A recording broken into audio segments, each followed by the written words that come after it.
tapes right there. Yo. And then the reading right here is,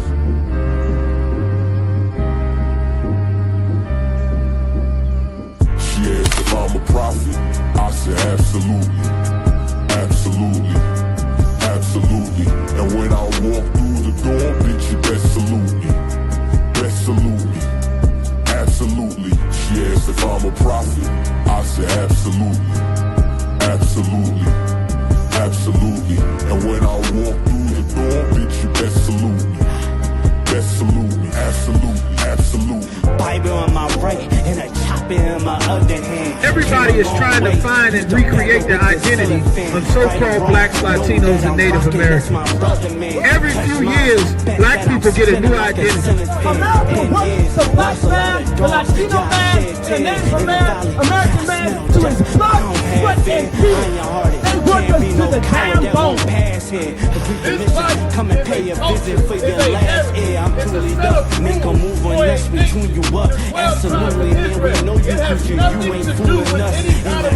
With them bang bitches trying to cool us. This whole world was made for blacks, Latinos, and Native American Indians. And the other nations know it. And because the other nations know it, they make sure to keep us underneath them. But for the fifth angel of the Lord, come upon you, black man, Native American Indian man, Hispanic man. You understand, man? It's about to get oppressive out here. You only have I know, man. You only have I know of all the families on the earth, man. Right? You only have I know, man. So therefore, he will punish us for all of our iniquities, which is our sins, man. Going out of 1 West 125th Street, Harlem, New York, under command of Jerry Hunt. We are not affiliated with any fake Israelite groups or anybody else. Today we're bringing out the truth of the Bible, that the blacks, Hispanics, and Native Indians are the true Jews that the Bible speaks of. That's right. You gon' spot you, then get you. You don't speak about it, it's not an issue. This one West world got a ring to it. I married the truth, put a ring to it. She asked if I'm a prophet. I said absolutely, absolutely, absolutely. And when I walk through the door, bitch, you best salute me, best salute me, absolutely. She asked if I'm a prophet. I said absolutely.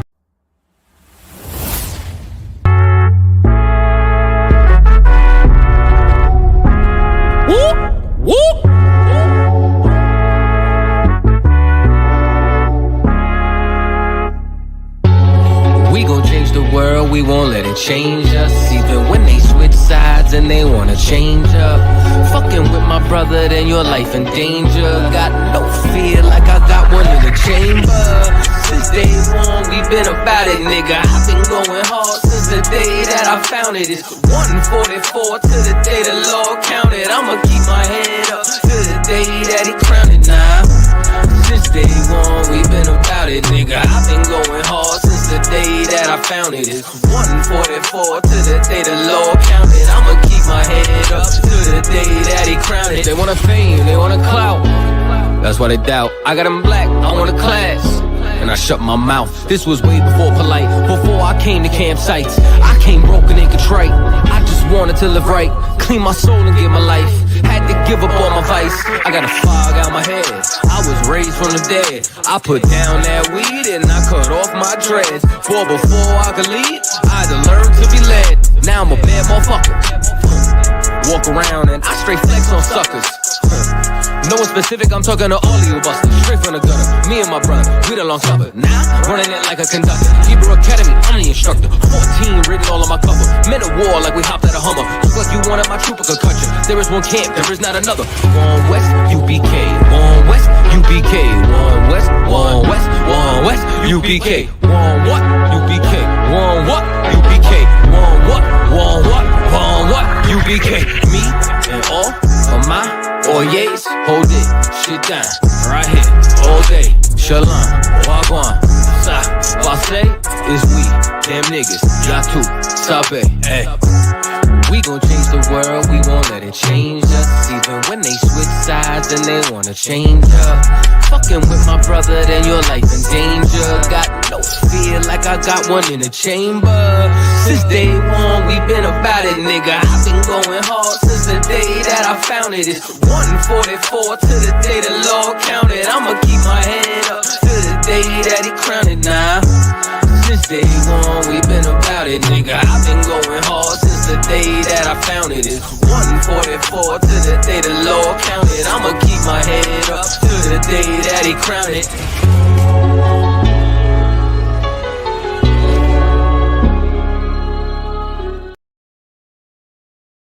Shalom, shalom. You in live with the Israelite School UPK in Virginia, preaching Captain Not Zak Shah in a biblical scripture breakdown class. Y'all by Shemel Shabarakat to the sisters Yahweh Shamar Alathan by Shemel Shah here. All right, we should be good. So we talking about who is the oppressor? Who is the oppressor? The oppressor, show comments. What is this? Oh, okay. No sign Christ. All right. Who is the oppressor? By now, everybody should know who the oppressor is. It's been a long day, sis. The water, sis. It's been a long day. It's going to wild. It's going to wild. Most High Christ. All right. Everybody at this juncture in time should all know who the devil is. You understand? Who is the oppressor? You actually know who the oppressor is. I'll go over a lot of important things about who the oppressor is. Why does it matter who the oppressor is? And why does it matter?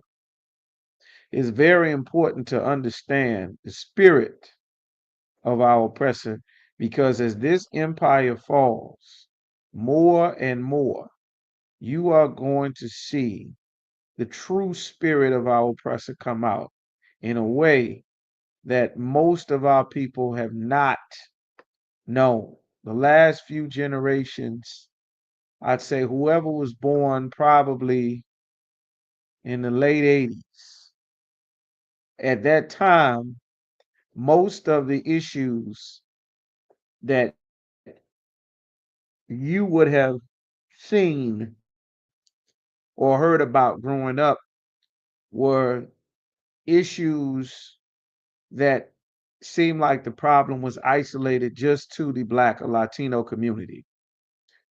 It didn't seem like these were issues that came from another nation. We had terrible drug problems that were plaguing every single area of Black life. We had cities, you didn't get to see the face to face actions of our oppressors. You didn't get to see them. You didn't get to hear about them once the Civil Rights Act and bills got Black members of society were able to get their taste or their piece, so they thought of the American dream. And it seemed like this was something that was available and attainable to all Black people, to all Latinos, to all Native Americans. You can now vote. You got integrated schools. You are no longer, so it would seem, relegated or pushed off to the Black side of town. The places that the oppressor lived were now available for our people. But there was very skillful and crafty things that were done to make sure that our people did not look at our situation in America as though we were being oppressed. Government assistance came in, education and grants and things came in. And there was so much growth that was not marred in the news by stories of things that were happening to Black people at the hands of white mobs and white society. That got pushed to the back burner. And what you ended up seeing was stories about how black people were now treating each other the way that the oppressor treated us. Were being violent criminals to each other. Were exploiting and robbing and abusing each other the way that we had suffered centuries of abuse under our oppressor. There's a term Commander General Yohana teaches us in the UPK that's very important for all of our 12 tribes to learn, whether you are so called Haitian, a Venezuelan, an El Salvadorian, a Mexican, a Cuban, a Puerto Rican, a native, a Seminole, American, if you are the Kawa, Comanche, or the Dene, all the different tribes and names of our Native American families, and all the names that our oppressor changed, all of the natives of North, South, and Central America, and the rest of our tribes who fled from our homeland in the Middle East and settled on the west coast of Africa until the Africans, the Arabs, and the devil, the oppressor of, until they rounded us up and sold us over in the transatlantic slave trade. For the most part, education about how our oppressor's life and what he has done has greatly impacted our world and society of what we see today as a people. The average black person, Latino, or Native American, under, I would say, the age of 30, which is a whole nother generation, has not actually or adequately been taught about what the devil that the Bible speaks of, what the oppressor, the so called white man, has done to our people. His history, his spirit, and his records are contained in the Bible. And the Lord left us very detailed information, not only of what he did and how to navigate life, his oppressive rulership, which unfortunately many of our people are getting a crash course in something that the Christian church and preachers and religious leaders who all hold the Bible, like the Muslim imams and the Christian preachers, pastors, popes, bishop, those that call themselves ministers, reverends, people of the cloth, ministers of faith, they have failed to teach our people what is actually in the Bible. And they've left us greatly exposed spiritually, physically, educationally, economically, and every way possible to an enemy who has always despised us as a people. And it's very important for us to learn how to navigate being in his captivity, especially since we are coming to the end of America. The end of not just this empire here of the oppressor that rules over us in the so called United States, but the end of the white man ruling anywhere worldwide. In the book of outside of the ISUPK, nobody knows what's in the book of Revelation.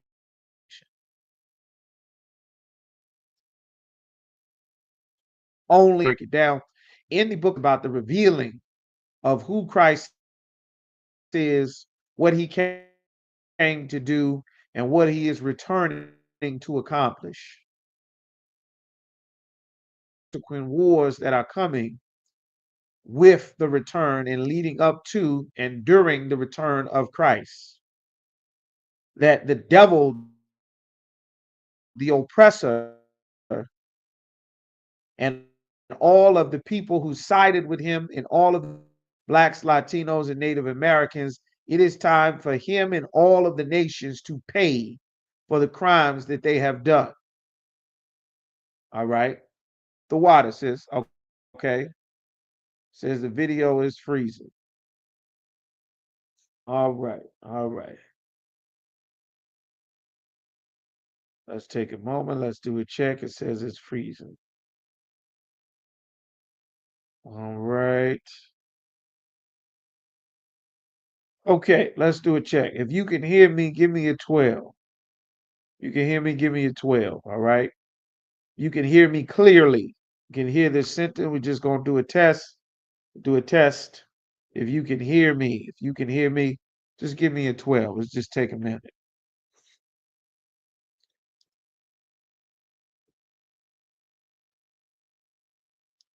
All right.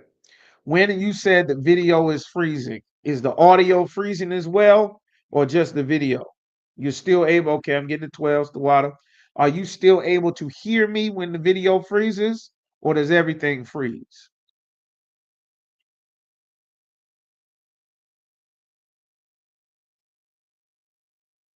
All right. Okay, you can hear me. The sound is choppy or the video is choppy?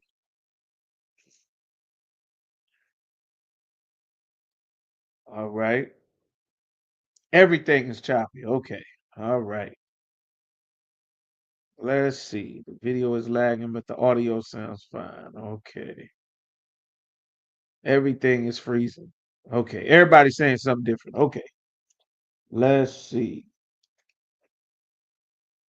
It says the video sound is good. Okay, the sound is good.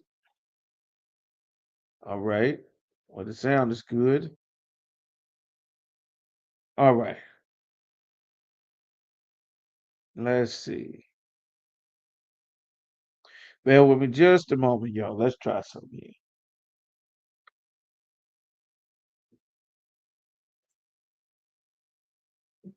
All right.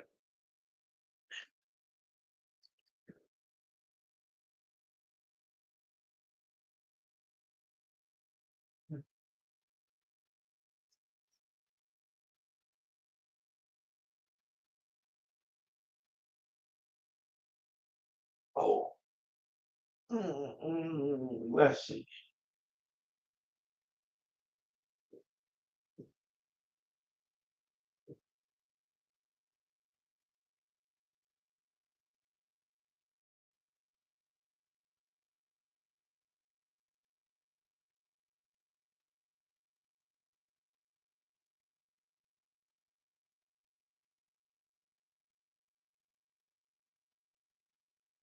Not too sorry.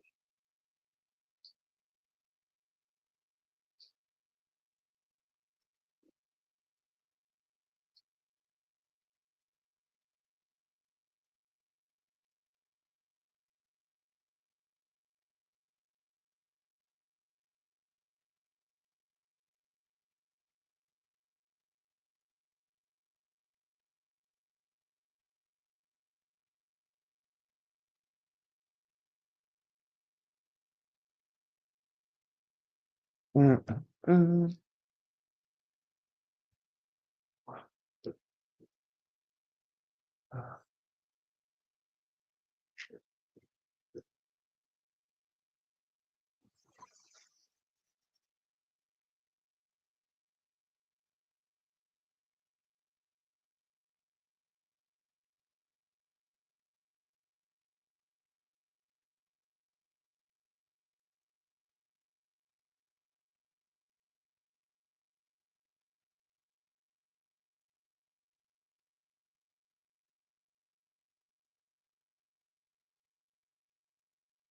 All right, let's see.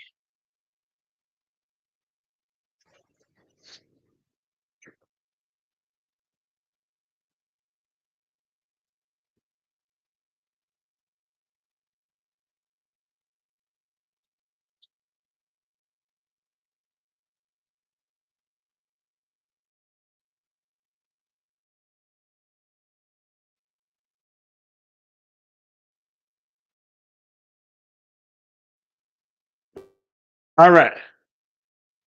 Let's see if that made any difference at all. Like it's lagged a little bit. What about now? Any change? All change in the now we just gonna have to run it. All right, shalom, sis. Yahweh Shemala thoughts to me. I was shy. Looking twab. All right, we good to go out here. But now, who is the oppressor? That's what we're talking about. We want to start back to the birth of the oppressor and trace this. This is important. Says it's frozen completely. All right. Let's see. It's somebody now.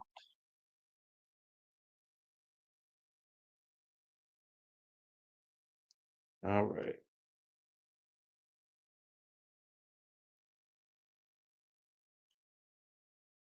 So, it's-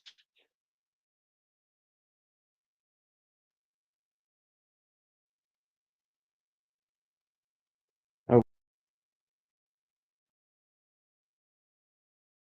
all right. We just keep going political. But the oppressor, to the spirit of the oppressor, we're not going to start with his birth. We're going to backtrack and move around a little bit. We want to talk about, of course, we all know who the oppressor is. The oppressor is the devil the Bible speaks of. It is the so called white European, the so called Caucasian man. And as their empire closes, more and more is coming down to the very end of their empire, the end of everything that they worked and they stole, the honor for is coming to absolute as coming to end. Be sure that not only know what exactly to expect, but we also want to know what is the history of this devil, because they are. It seems like our press a little bit over the time. They've not. They have not changed. All right. Okay. I see here looking at pros. So now we want to start with. Let's go ahead to Genesis. We want to start with Genesis. We might as well start with Genesis. Let's go to Genesis chapter 3.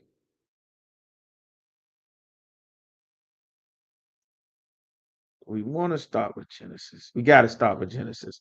Let's go to Genesis chapter 3. All right. As a matter of fact, let me pull this up here. Once you get to Revelation and the full story of the Bible, everything is coming to an end, gives you flashbacks because that's the way we tell a story. We tell a story as people 2, 3, 4, 5. The Bible is not written 1, 3, 5. It goes here and there. The Bible says that you must learn line upon line. Here a little, there a little. In the New Testament, some things in the Old Testament, you have to actually know what happened in order for it to make any sense, in order for you to understand. So we look at Genesis chapter 3. Let me do it real quick. It will be just amongst like it's moving along good. This chapter 3. Yeah, it's not showing any of that. Okay. Let's check Facebook, see if it's clear. Genesis chapter 3. It's on Facebook too. But we just gonna rock this piece and everywhere sound is good. Okay. So Genesis chapter 3. And now this is the spirit of the oppressor. His spirit existed before the Lord made him the devil the Bible speaks of. Reincarnation is in the Bible. All right. Reincarnation is in the Bible. And the Lord brings your spirit back into the earth to live up. Created us. The Lord created us for his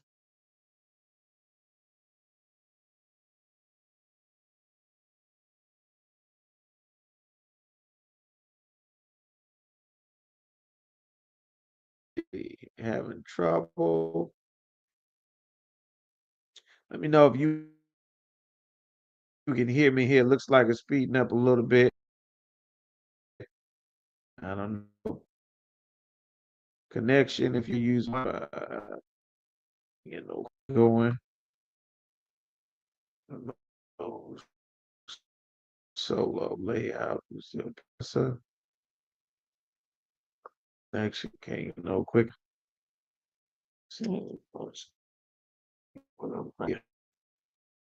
Making up for that. So Genesis chapter 3 and verse 1. The Lord created everything. We're in paradise. We're in the Garden of Eden. We're there.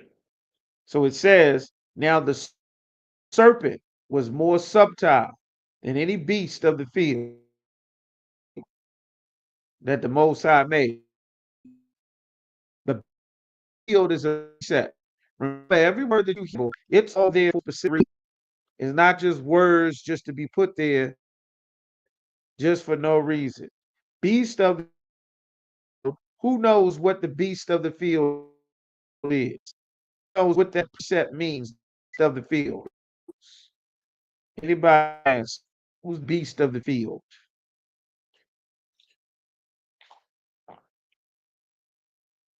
Give it a shot.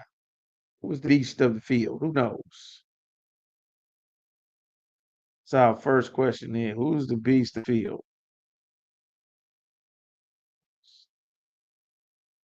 Who,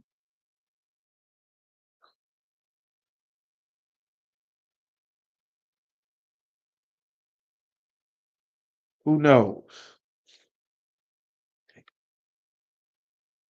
Who are the beast of the field? Who want to give it a shot? All right. The heathen. Here you go. That's right. The nations are the beast of the field. The heathen are the beast of the field. The Lord refers to them as beast because of their nature. That's why you see them go and you watch videos on YouTube and TikTok. Hamites. See the Africans and find something. They'll just kill a monkey or something and just start eating it. It's like a lion would do or a bear would do. Just snatch it up and just bite the hell out of it and start eating it. You'll also see the so Chinese, various Asian throughout Asia, Ammon. They'll pick something up, a squid. They'll take a rock, the shell of a snail or a turtle, find it, just waiting in the river, pick up and throw it in a pan and season it and put onions on it. And before you know it, whatever the hell they found or dug out of a mud hole or snatched out of a cave, they'll just find that, bash it up, take a bite out of it. You can see videos now on Facebook, the heathen picking up a live fish or a squid and dipping it in some sauce and some seasonings and just chew it while you understand. The Lord called the other nations the beast of the field. All right. There was one nation. This is not talking about an individual. This is talking about the serpent. This is a people. There you go, the other nations. That's right. Out of all the people the Lord made, this one was the most cunning. They were sneaky. They didn't show you their true intentions up front. This is important for you to know about the devil that the Bible speaks of. And he said unto the woman, this devil went and spoke to the woman. Who's the woman? Is talking about Eve. He went and spoke to Eve specifically. And what was his purpose for speaking to Eve? What he said was,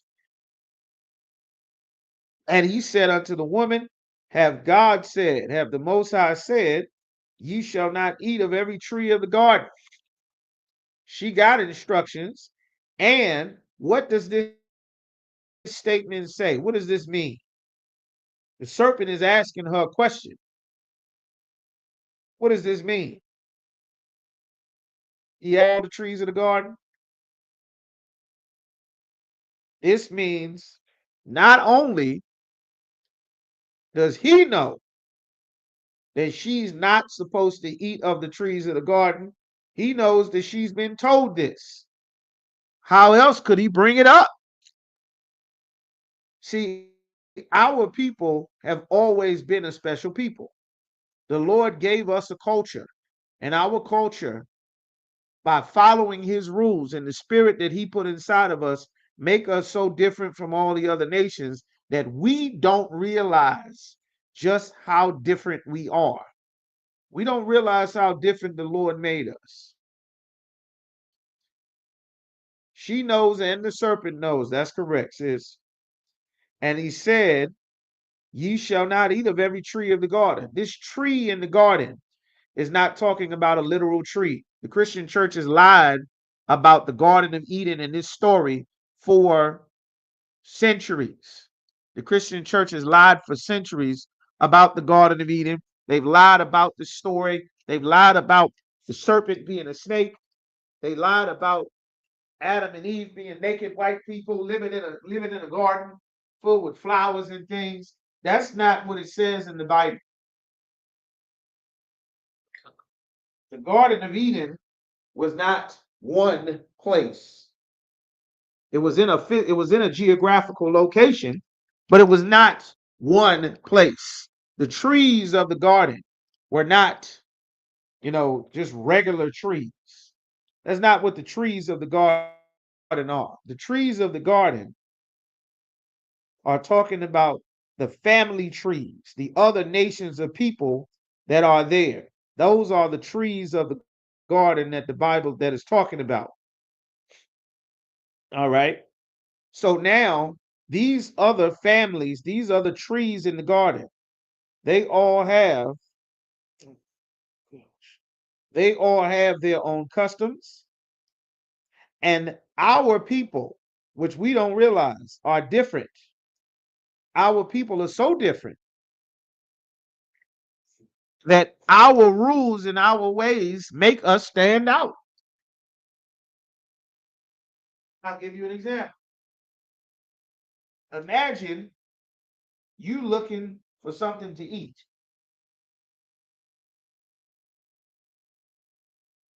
And the way you find something to eat, your father, your family, they just go digging in the dirt, and whatever they can catch and snatch up out the dirt, they'll pick it up, start biting it, and they'll say, yeah, we got dinner. They'll take a rock, bash it over the head, and they'll say, yep, there go dinner, y'all. We found something moving. We were bigger than it. We took a rock, we beat the hell out of it. Then we just started biting the hell out of it, and now this is food. We dug in the water, we found something crawling, we beat the hell out of it, we bit it, and now it's food. We dug under a rock, we found something, we beat the hell out of it, we bit it, and now this is food. You understand? That's how life was for the other nations. The Lord gave Adam a dietary law and rules about not eating blood of the animal, rules about not eating blood, not eating something while it's still alive. And then one day, your life, you see your family bashing bugs and roaches out of the water and just picking it up and biting it, getting stabbed in the face, getting clawed all up, everybody getting sick. And then you go somewhere and you see people that are clean. They're wearing clothes. They eating with forks. Their food is on the plate. Their food is not still running away while they trying to eat it. You would immediately know and see, well, that's a much better way to eat rather than me trying to fight this animal that's still alive while I'm trying to eat it. Our life was such a contrast that it was very easy for the nations to know who was a special people that had a much better way of doing things that were above them in their ways, and who was normal and regular like them. So just as much as, and this serpent knew who he was going to. There was a target on this woman. She did not realize it. The serpent, the oppressor, has always taught from the very beginning. Now we are living in paradise, the Garden of Eden. Eve has everything, but she is not equipped to deal with the wisdom and the deviousness of the serpent. And the said unto the serpent, we may eat of the fruit of the trees of the garden, but of the fruit of the tree which is in the midst of the in the middle of the garden. This is not talking about one specific tree. It is talking about the last portion of, if not most of the Middle East. It's known as the Fertile Crescent. It is still the exact same land that is the most fought over on the entire planet to this day. They're still fighting over Gaza, Lebanon, Iran, Iraq, Palestine, Pakistan, Afghanistan, Turkey. They're still fighting over the same land to this day. She's telling the serpent the instructions that she got from Adam, which Adam got from the Most High. That we can't learn of the customs or of the food or the thought of knowledge, the food of knowledge. We can't learn from the customs of these other nations and people. Always to teach our people using our woman that God's words did not matter. Instructions from God.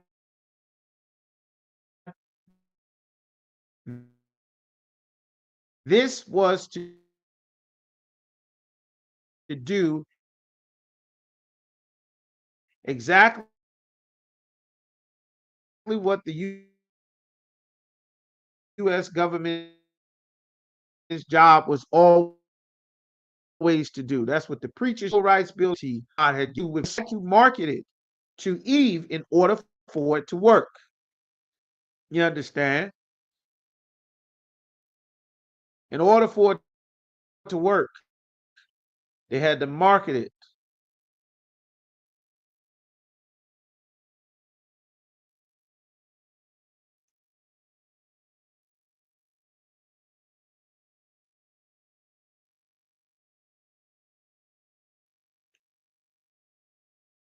He told her a step further. Then your eyes shall be open, and ye shall be as gods, knowing good and evil. You're gonna be just like God. You're gonna be the goddess, the diva, the queen, the boss lady. You gonna have your liberation, your freedom. You're gonna be on your own. You're gonna be loosed. This is the same lies that the Christian church, who taught exactly what the serpent told Eve in the garden. They've been teaching this to our people for several decades, and it has destroyed and wreaked absolute havoc in our communities, our cities, our families, and we begin to die in such a massive way. You understand? This serpent understood this. This was the spirit of our oppressor. That's why the Lord punished him.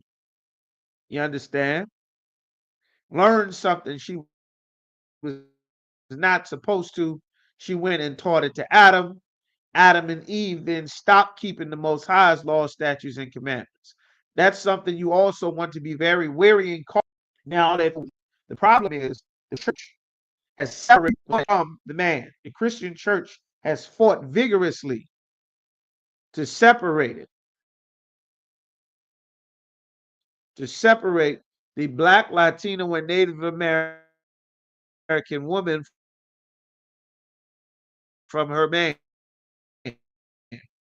because this is how he knows he can destroy us. And this media and his courts and his law enforcement, the spirit that they have used right along with his Christianity has put this spirit on our sisters the same way that he put this evil spirit on Eve garden. You're seeing. All right. So now we want to go a little further. We want to get a little bit more. We actually want to skip around to Daniel. chapter 7, just to illustrate a little bit more on that point. All right, the water, making sure. Okay, it's frozen. What's going on? I see call. I said it's frozen. Okay.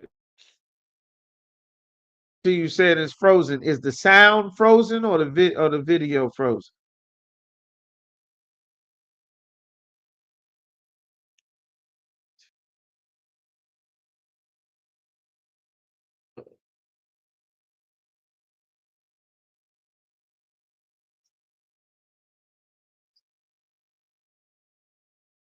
All right. Y'all let me know. So there's 7 people in here. Sound or the video? Or both. All right. Here. So Daniel chapter 7. She knows as well. Okay. It's kind of in and out the sound and the video. Okay. All right. So y'all make sure y'all hit them likes. Hit them likes. It's both back and slightly choppy, but we can make it out okay.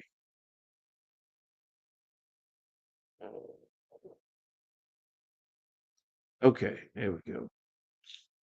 So we're going to go now to Daniel chapter 7 and verse 8. Daniel chapter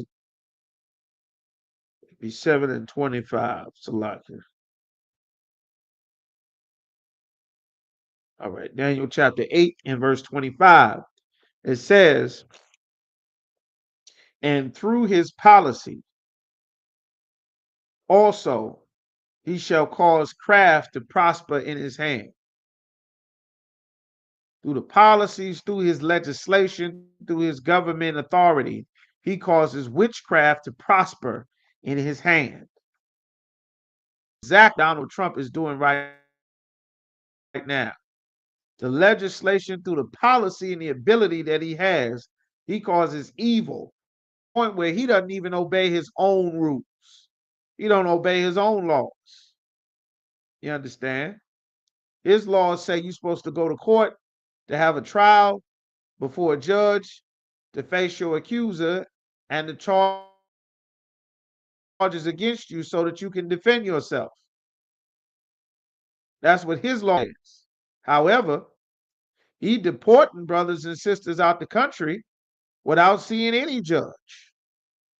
Charges put against them. Absolute lying without having to put any evidence before a court. How is he able to do that? Speaks of. He is the oppressor. His job is to oppress our people. It says he shall magnify himself in his heart, destroy many. Everybody thought that they were going out to learn the same link and bringing others in. Absolutely. He bringing in the white South Africans at the same time. That's the Caucasity of the devil. At the same time, saying America's full, we got to get rid of these immigrants. Also saying that the white South Africans, the Afrikaners, who are really white men and women from the Netherlands that moved to South Africa and helped institute a government system of apartheid, starving the South Africans to death for many decades, giving all the wealth, power, and authority to white invaders, colonizers from Europe and Africa, and giving nothing to these so-called nothing to the Africans. They are oppressors, understand? Now, we not the same as the Africans. Right, it makes absolutely no sense. We not the same as them. However, the devil has destroyed the world. You understand? This will be at peace. They're going to be glad to remove this oppressor from his position of power and authority and prestige down to the ground so that he doesn't control the resources, because he'll steal the resources from everything. from the animals, the birds, the bear. He'll make you pay for water, pay to use the. So there's nothing left. And by peace he shall destroy many. Seeking to have peace with our oppressor has destroyed us as a people because the Lord did not want us to seek to have peace with another nation. The Lord wanted us to look at the nations as the field. We want to look as not family scam that gets run on our people. And he passed his power here. We came off of cargo slave ships. They stole the land from the Gadite tribes and forced them on reservations and told them they got a third class citizenship in their own land, in their own country.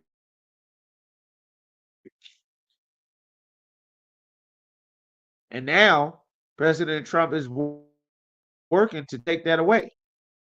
Citizenship as well. They said entire race of people and brought them in the land. We got to find a way because even though we claiming that they're the same as a horse or a car, we have to find a way out somehow. And said every black man is 3/5 of a white man. That was the first start of them making us. That's what it says through his policy. He causes the prosper. The Caucasity to say, well, you're 3/5. And gradually they said, well, they got too much labor in the South. We need to find that labor in the North. So they had a civil war so that the North, who did not have the slave labor to build, had slave labor to build up their cities and town and economy. So they fought a war, not for our benefit, not to seek peace with us, but it's important to know that it's in the Bible. And the craft, witchcraft, time you had us building up our own black towns, but they passed legislation that it was not illegal for them to unallow them. I believe it was a Virginia, the Casual Killing Act. Let's pull that up.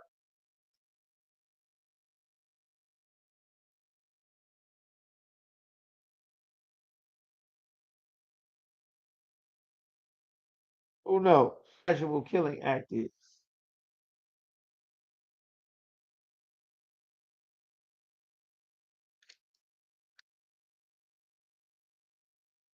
October. This is the policy that the Bible is talking about. It's all in the Bible. Question number 3. Who knows what this is?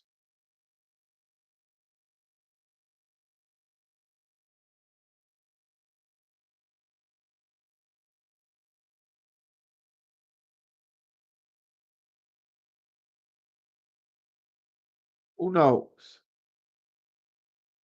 This is the Casual Killing Act. Who knows what that is?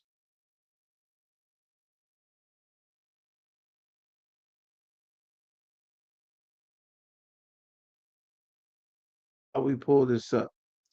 On October the 20th, 1669, it says the willful, malicious killing of an enslaved person.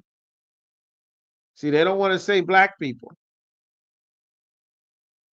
Protected white women, there you go.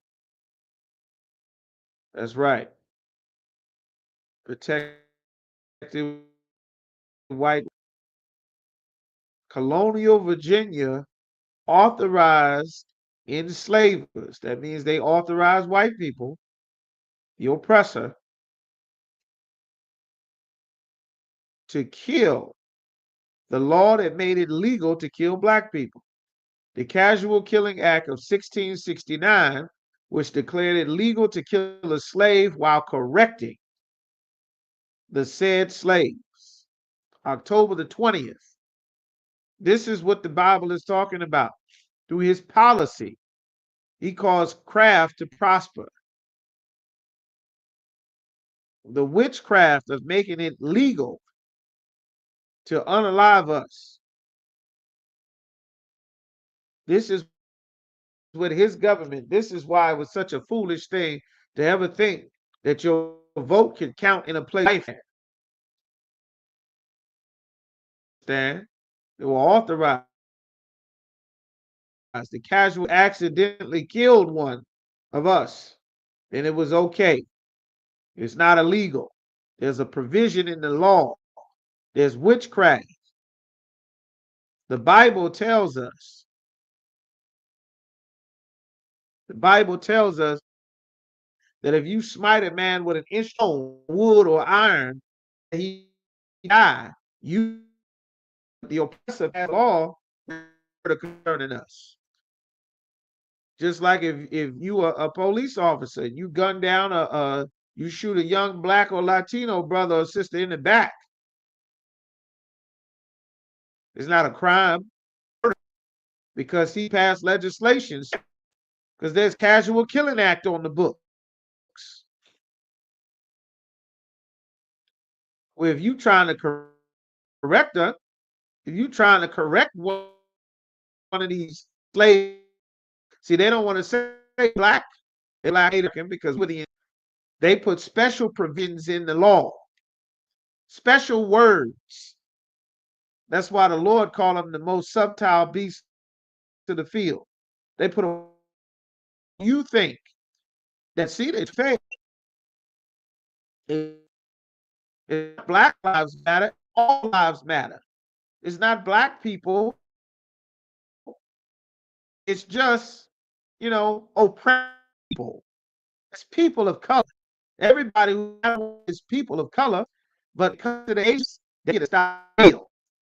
What bill did we get? The Casual Killing Act of 1669. If they beat you to death trying to correct you, well, it happens. Everybody breaks, who was trying to correct them, and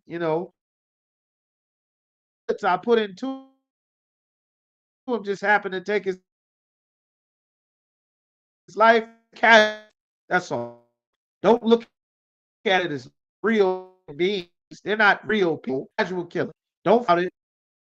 Amber Geiger in the courtroom when she casually killed both of them. She's not charged with murder. It's a kill. When that bastard shot Terry, he's not murder. It's a killing. When they choke Eric Garner to death in New York, it's not murder. When a mob, an angry with badges because they got wrong side, just choke him there. He screamed for his life. It's not just a casual killing. There's a in the law. The same police forces, runaway slave patrol catchers. This law on massive killing acts is to law. Massive never had in this place.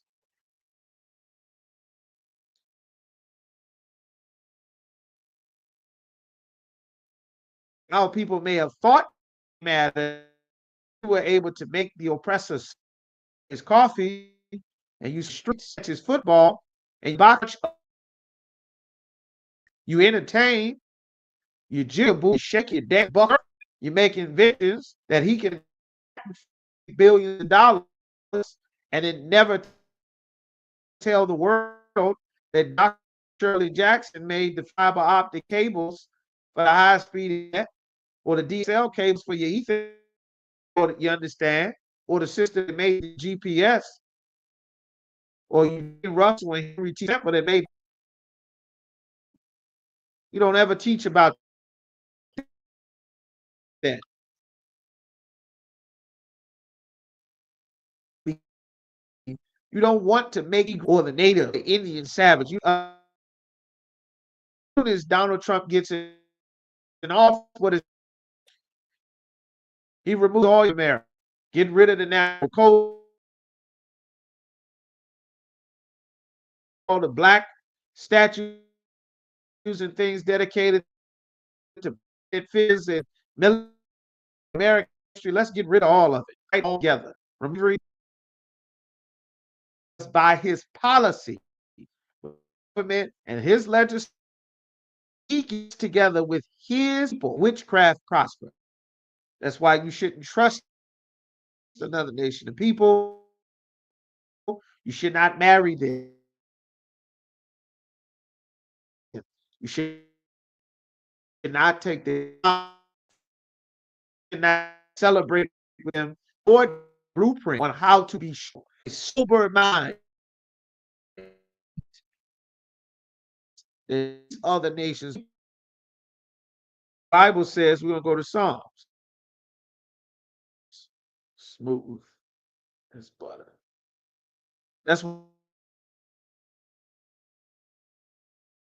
it's not the hateful killing. It's the legal killing. It's the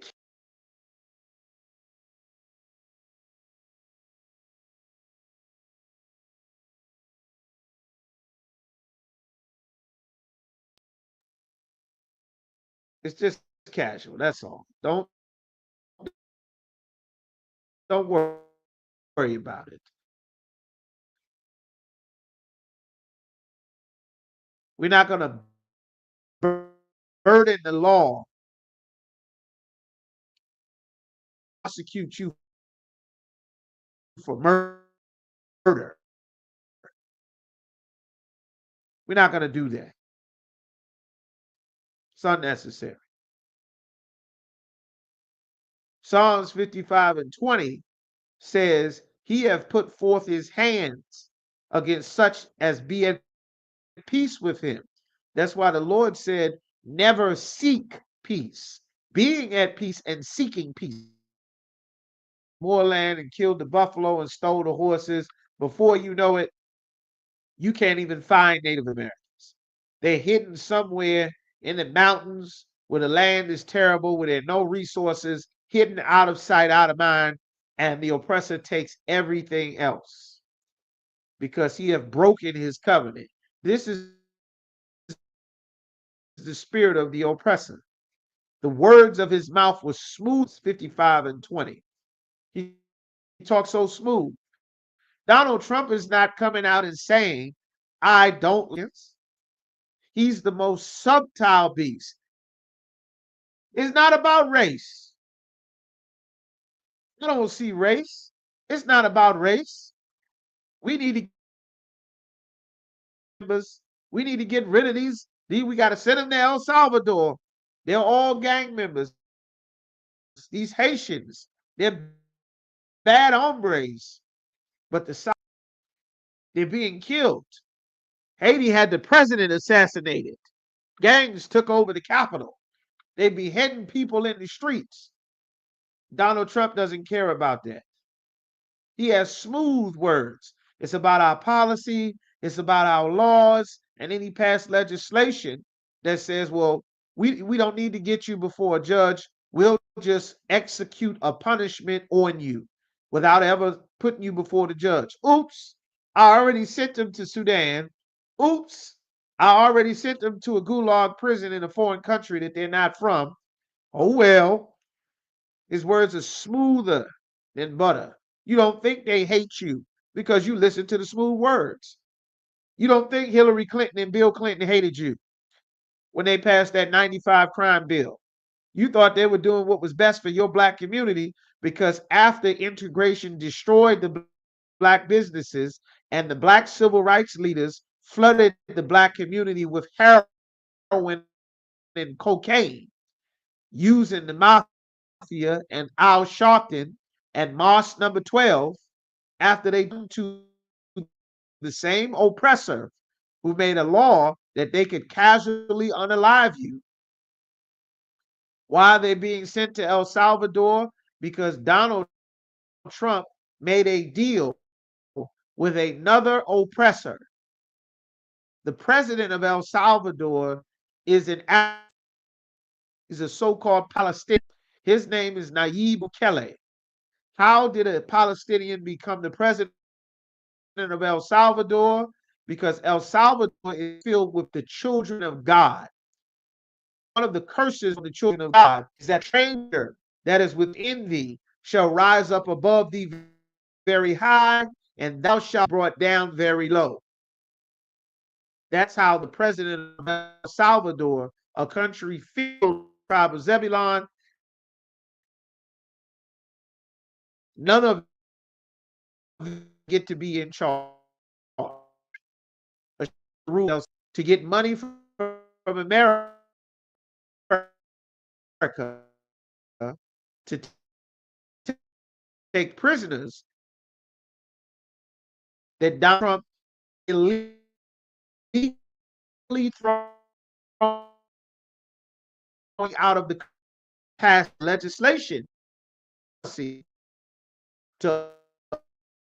undo President South Africa. They are getting full royal treatment into America. The same. That's why they're being sent to El Salvador, because Donald Trump hates them. They're not being sent to the country of El Salvador. They're not being sent to join the El Salvadorian population being deported. The Gulag prison was in El Salvador, all of his circular streets, behead people and skin people alive and pull people's eyes, and he piled the two warring gangs together. A prison cell block size of an airport, where they get no judge, no case, no lawyers, no friend visits, no family, no human rights organizations. Nobody gets, they can't.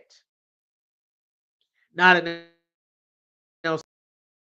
And President Trump out a deal to get these brothers and like all members of this Venezuelan gang, when this gang has no tattoos.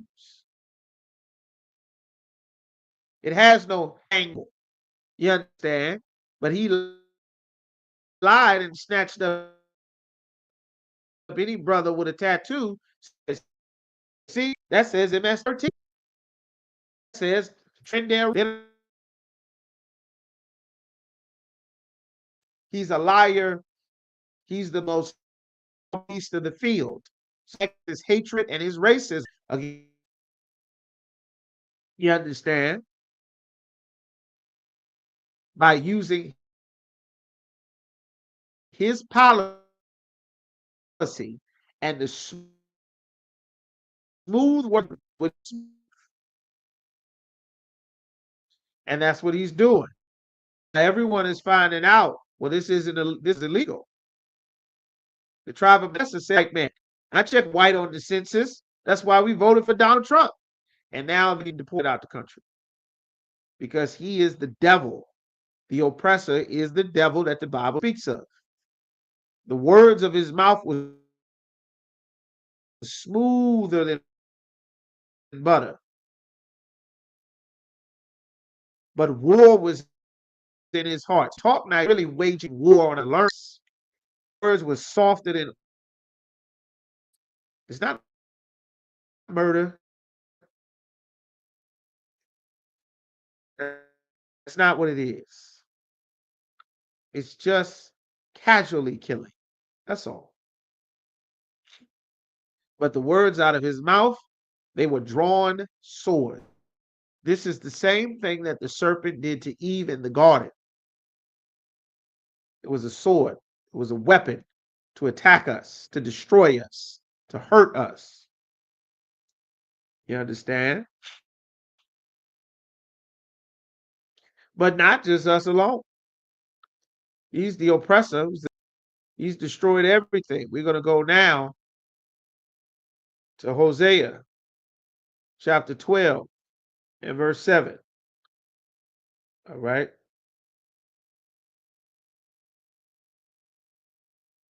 Go to Hosea chapter 12 and verse 7. Hosea 12 verse 7 tells us.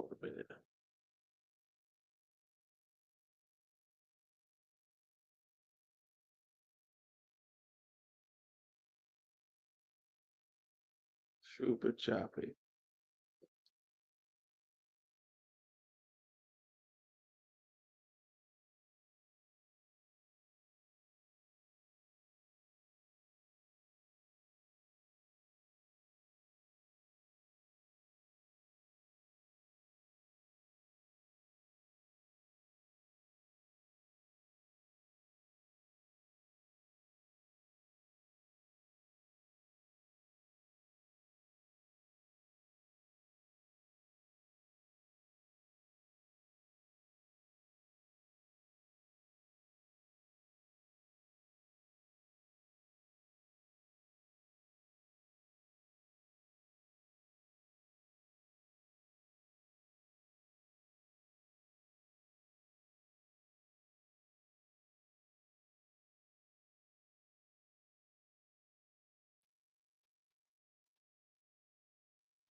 All right. Let's see. It was a little better now.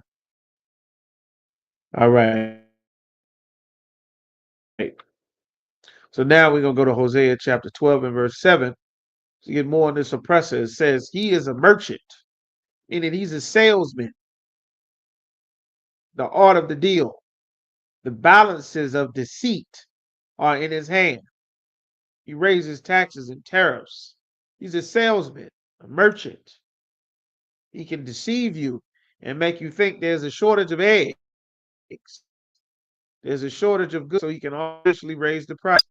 Oil, and there's no shortage of oil. There's no shortage of oil. America is full of oil. Alaska is full of oil. America has oil reserves and America has oil in the ground. There's no shortage of oil. America has deals with the Arab nations and all of those countries, and they are full of oil. You're full of oil. There's no shortage of oil. You understand? But he can buy and artificially inflate the of the oil to make you gas. He can artificially inflate the price of rent, of mortgages. He just lied. The chickens, y'all. One female lays an egg every day. They're warehousing these chickens. Drug, fertile, more fertile, bigger in record times. In a couple of weeks, they got thousands of chickens from each plantation ready to go, filling up the stores. All at the Popeyes, all at the churches, all at the Roscoe's, all at the anywhere that anybody needs chicken. It is plenty of it. He just lie and say, "Oh, something going on with the chicken. Uh, that $3 pack of wings now needs to be $12. Oh, we running out of wheat, y'all." The oppressor will literally pay farmers to not grow more food. They'll pay them so that they can create a fake demand and then artificially raise it. Those diamonds, everybody see those rappers love winning them diamonds, all them diamonds. They've been artificially making diamonds for decades. Some Arab, some Asian man, Johnny Dang and Ben Baller, Jacob the Jeweler, they've artificially been making diamonds for decades. Right in the laboratory.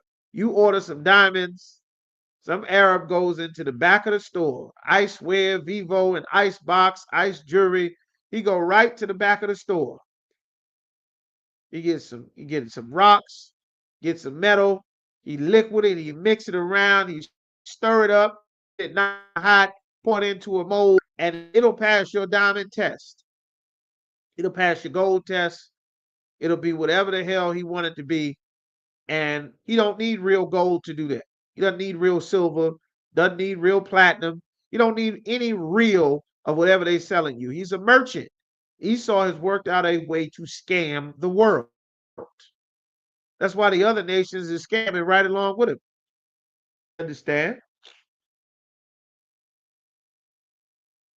The balances of deceit are in his hand. His whole job in life is to deceive a man into thinking that he can be a woman, to deceive a woman into thinking that she can be a man, to deceive a woman into thinking that she should marry herself to her job and her career, and then after she's old, that once she has her job, her career, her money, and she's living life going through whatever she wants to do in the world, and then after she's old and used and passed herself around 20s and 30s, all on OnlyFans, all in the street, all at All-Star Weekend and the Labor Day Parade, Hot Girl Summer, and Sneaky Links and everything else, that now, well, now is time for her to settle down. Like he sold that lifestyle. The same way that he sold that lie to Eve in the garden, Esau sold a lifestyle to separate him from their man. Now sisters are learning all on the internet and TikTok, I'm not going to be able to retire. I end up buying triple what I can afford, and they taking the cost. When they bought out, that's double what I could afford. They need more money. My mortgage is double. All on the internet. The dangerous things that the serpent tricked our people into believing that he had to live in the way that God beginning. The kids running the miss, they killing each other. Everybody knows all the situation here. Like this was our people tricked by the oppressor. It was a setup from the jump. He run the same place since the Garden of Eden. You understand? Now, let's learn some more about this oppressor. Let's get some more. We go on to Numbers chapter 24 and verse 18. We're going to learn about a particular piece of garbage named Amalek. You understand? An animal, a sword named Amalek. Amalek, grandson of Esau, dukes of Edom. Amalek. Does anybody know who Amalek is today? Anybody know who Amalek is? Amalek today is the so-called Jewish man. That's Amalek, the Khazarian of the Khazarian Empire. That's Amalek. Numbers chapter 24, verse 18. This issue with Amalek did not just begin in 2020. It didn't begin with Kyrie Irving reading a book and Kanye West making comments on Twitter and Instagram. It didn't just start. Amalek has been gunning for the children of God. Numbers chapter 24 and 18, it says, and Edom shall be a possession. Edom is supposed to be owned. They're not supposed to be free and on their own. Seir is the homeland of Esau. Mount Seir, or the mountains, because they come from the caves, the Caucasus Mountains of Georgia, Russia, between the Black Sea and the Caspian Sea, off the Gulf of Aqaba. That's where the Esau, the so-called Caucasian, comes from. Also shall be a possession for his enemies. His enemies shall possess his land. The Lord doesn't want Esau to own any land. You shouldn't be helping Esau fight for land, fight for America, fight for Europe, fight for his empire, fight his democracy, strong. You should not be fighting for Esau. You should not give years to the crew or put forth your hands with a wicked man. You shouldn't do that. Because after decades of doing that, they just erase all your history. No more Buffalo Soldiers, no more Red Tails, no more Navajo Code Talkers, no more Indian Hunters. You don't exist anymore. We just forget all about you. You never existed. You understand? It says, and Israel shall do valiantly. Out of Jacob shall come he that shall have dominion. Meaning from the name from Israel, Christ is going to have dominion and shall destroy him that remaineth of the city. The Lord wants to destroy Esau. Esau is the devil the Bible speaks of. God is against him and all of his family. And when he looked on Amalek, he took up this parable. He said this saying about Amalek. And he said, Amalek was the first of the nations, but his latter end, when he's done, he shall be he that perisheth forever. The Lord wants Amalek to perish forever. He never wants Amalek to ever exist again. You understand? The Lord is stirring this up. Let's get some more. All right. We're going now to Exodus chapter 17 and verse 8. Why is the Lord against Amalek? Amalek is an incarnation of Esau. He's of the families of the Edomites that is that the Bible speaks of. God made it clear the devil is your natural enemy. If you are black, Latino, or Native American, you are the children of God and the chief enemy, like the lions and the hyena, like the wolves or the raccoons in the hen house. You understand? That's your chief enemy. That's what the whole Bible is about. It said in Amalek, Salakia, Exodus 17 and 8 says, then came Amalek and fought with Israel in Rehidim. And Moses said unto Joshua, choose us out men and go out, fight with Amalek. Tomorrow I will stand atop the hill with the rod of the Most High in my hand. He had the staff that the Lord gave him. And I'm going to stand up top this hill, and tomorrow you must go and fight with Amalek. So Joshua did as Moses said unto him, and fought with Amalek, and Moses and Aaron and Hur went up on the top of the hill. And it came to pass, when Moses held up his hand, that Israel prevailed. He had a battle with Amalek. And when he let down his hand, Amalek prevailed. You understand? You ever see those the Bible says Jacob is the form of all things. You ever watch those movies where at the beginning of the battle, you raise up his hand, fight, roar, and they run each other? That's our Bible. Of course, nobody fights that, but that raised hand to talk to battle to victory is described here in the Bible.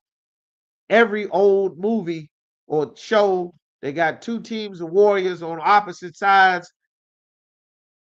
run and meet in the field and fight each other, raise the sword to tell the charge. This is describing in the Bible. All right. All right. So now we're going to skip down. Verse 13, it says, and Joshua discomfited Amalek and his people with the edge of the sword. They had to fight. And the Lord said unto Moses, write this for a memorial in a book. He said, write this down, put it in a book, and rehearse it in the ears of Joshua, to continually be learning this in Joshua's ears. For I will utterly put out the remembrance of Amalek from under heaven. You understand? Verse 16 says, for he said, because the Most High have sworn that the Lord will have war with Amalek from generation to generation. The Lord wants Amalek to be absolutely despised if you serve God. Why? What is it about this oppressor that we must learn? All right, let's get some more. What did Amalek do? To this day, he's still a thorn in our side. All right, smoked. Let's get some more.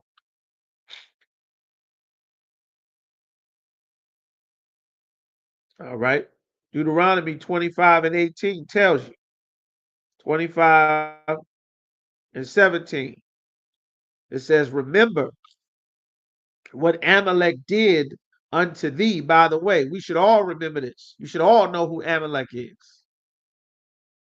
Remember what he did by the way.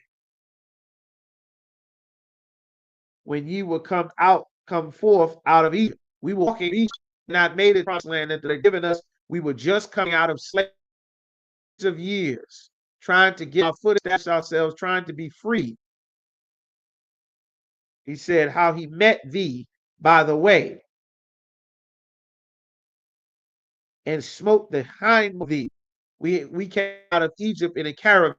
The men and the women, of millions of blacks like together of us. And we're on foot. Our horses, our camels, our donkeys, our backs, bad knees, feet hurt, the sick, people trying to detox, but all in free from Egypt. We're all from Egypt. We are on walk through the desert to get to our that the Lord promised us. In the back, you got that's pregnant, that just delivered babies, you got women and children, you got grandma, people with canes, not the warriors, not the ones that can come and fight with you, that can defend themselves, the innocent, the children, the babies, the elderly. That's who he came. And that's who the so-called Jewish man came to kill them. You understand? They didn't want to have a war. It's an equal force that could fight against them. They wanted to have a war with children. They wanted to unalive babies. Spirit of oppressor. That's the spirit. A predator doesn't want to fight the strongest because the strongest might hurt him, might destroy him. Fight. You understand? They ground a predator drone. So from 1,000 feet, you never get an opportunity to fight him like a man. You understand? Come on, blow up your whole city. That's the spirit of this. But Amalek in particular, even all people were weak behind me. Sisters just getting out the hospital, daddy old, mama back hurting. She just getting out of Egypt National Hospital. Now we got to walk through the wilderness because the Egyptians is waiting on the other side of the river to take our lives. Because we want to be free. Because the Lord wants us to be free. You understand? Our sisters wouldn't kill them in the birthing chambers.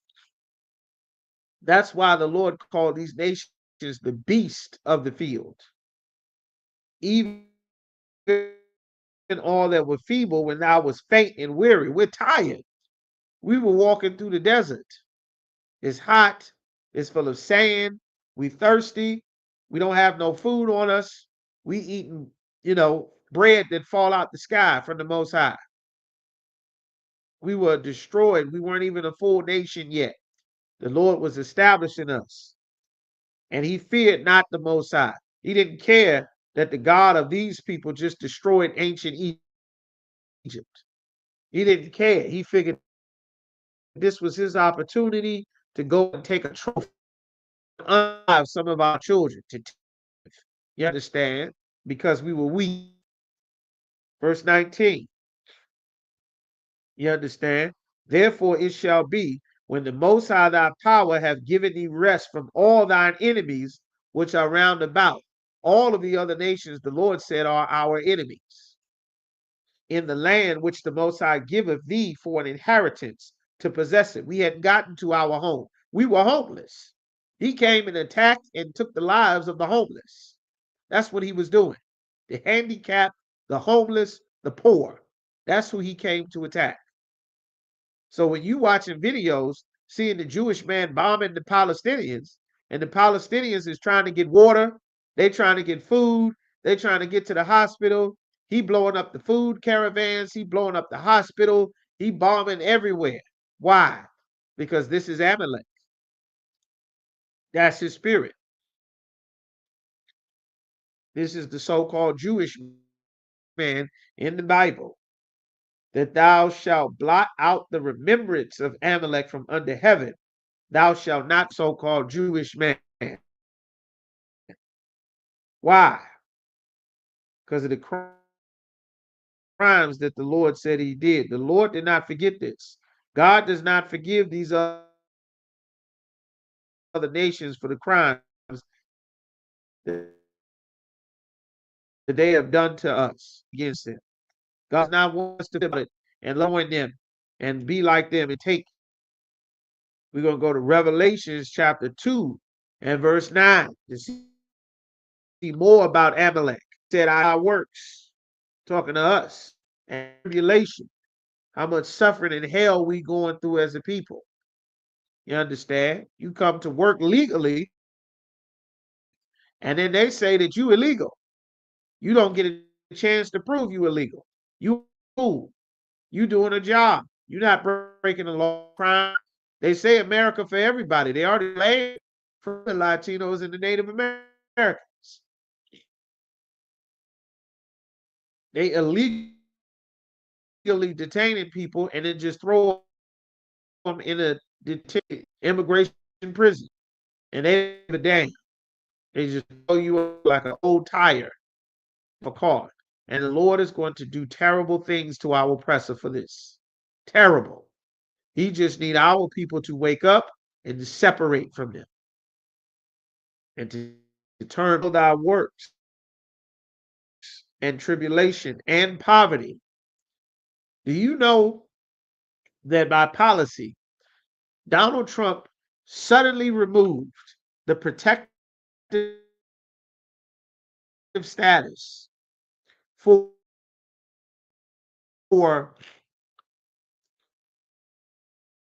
hundreds of thousands of Manassites with a tribe, almost 500,000, that he's getting ready to up and just throw them out the country after they have legal protective status and rights to come to America to work. They paying taxes. They're building up the economy. They're doing exactly what the American dream said to do. What America welcomes the South Africans and the Ukrainians to do. Except one problem. They are the children of God. And in democracy, and are not in the truth serving the Most High, our people are without the protection of the Lord, both spiritually, physically, legally, and every other way possible. And this leaves us as a prey open to our oppressors to exploit, to destroy us. The Lord says, I know thy works. You see how hard we're working, even though the other nations never give us the credit for the work that we do. You know how much work we did in the west coast of Africa? How much things we invented in the Middle East, all the work we did in ancient Egypt? They didn't care about any of that. They just wanted to oppress us, destroy us, continue to eat and get richer and richer while we starved to death. They could give a damn. That's why the Lord wiped them the hell out. And I know the blasphemy of them which say they are Jews. There's a people saying that they are the Jew. That's the Jewish man. That's Amalek. The same man who was killing our babies and grandmothers and elderly and our sick. when we left out of Egypt, which say they are Jews and are not, but are the synagogue of Satan. The Lord called them the synagogue of Satan. They're the place to worship Satan, pretending to be God's chosen people. Revelation chapter 3 and verse 9 says, behold, I will make them of the synagogue of Satan, talking about the Jewish man, which say they are Jews. They say they're a Jew and are not, but do lie. They lie. They lie because the real Jews are the ones that they sold into slavery, along with the West Africans and the rest of the Europeans for centuries. Behold, take them and worship before thy feet. They're going to bow down to our feet in the kingdom. And to know that I have loved thee. They're going to know that the Most High, not them, is going to force them. Yes. All right. Let's get some more. Y'all give me a one if y'all can hear me clearly. Let me keep going. It should have cleared up by now, but who knows? All right. Let's see. Revelation 18:4. All right. The praise. Let's stay with my dogs. Just a moment.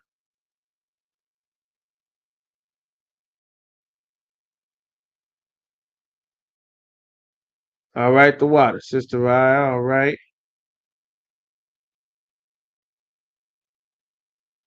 All right. They get you some more braid. Just a moment. You get this scripture with y'all. Okay. One person responded. All right. Most High. Nobody else is the waters.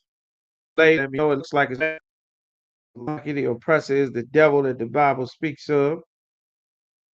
All right, let's see. Pray.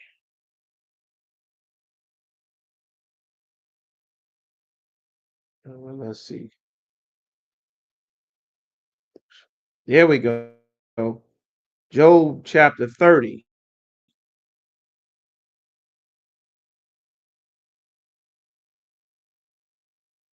Ooh.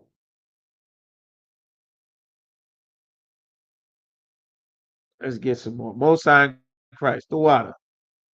The water says, okay. I go to Job 30 yet. There's another scripture we want to get before. Let's get some more. Like the devil the Bible speaks of. We're going to go now to Job chapter 12. All right. It says the tabernacles of Job 12 and 6 says the tabernacles or the tents or the house of robbers prosper. There's a house that is built solely for thieves. America is a house that is built where thieves come to prosper. It is built. The house of Esau. Okay, Most High in Christ. All right, the house of Esau is built for thieves. Whether you're the French, the Dutch, the Portuguese, the white man from Spain, the Irish. The Irish man is not the natives of that land of Ireland. The Scottish man, ish. Irish, ish is a suffix. The Irie are the West Indian brothers, the Benjamites. That's why they say Irie, Irie. That's Benjamite talk.